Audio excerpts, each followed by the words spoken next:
ओंकारेश्वरला पोचलो आणि चला म्हटलं एक गोष्ट सांगून द्या तुम्हाला, तर हा ब्लॉग तुमच्यासाठी आहे. कारण मी थांबलो भक्त निवासमध्ये फक्त 50 रुपयामध्ये. तुम्हाला तर माहीत आहे मी ट्रॅव्हल करतो तर कुठं कुठं कमी पैशामध्ये कसं स्टे करायचं ते सगळं सांगतो.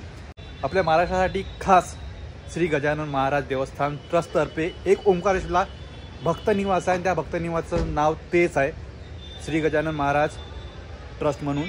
आणि मंदिराच्या समोरच आहे, ओंकारेश्वरला मंदिराच्या समोरच आहे भक्त निवास. ते हा गेट आहे. बाईक पार्क केली. माझ्यासोबत आहे भूषण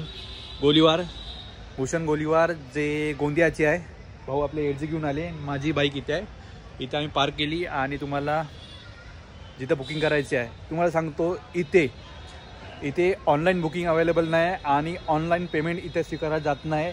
खास इथं जर आले तुम्ही मराठीमध्ये बोला आणि मराठी माणसासाठी खास मराठी भक्त निवास श्री संत गजानन महाराज इथं आलो.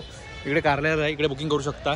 ऑनलाईन बुकिंग नाही आहे आणि ऑनलाईन पे नाही. तुम्हाला कॅश आणायला लागेल, एक आधार कार्ड लागेल, आधार कार्डाची कॉपी पण लागेल, ते आणायला लागेल आणि इथे तुम्ही बुकिंग करू शकता.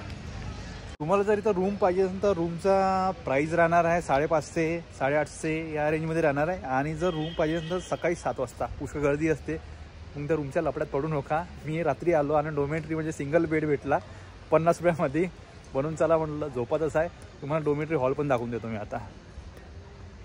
हा हॉल आहे आणि हॉलच्या आतमध्ये सिंगल बेड.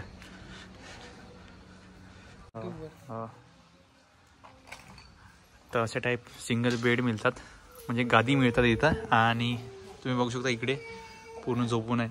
महिला वर्ग आहे, पुरुष आहे, अटॅच राहतात इथे. चला मग व्हिडिओ आला नक्की शेअर करा मित्रांनी.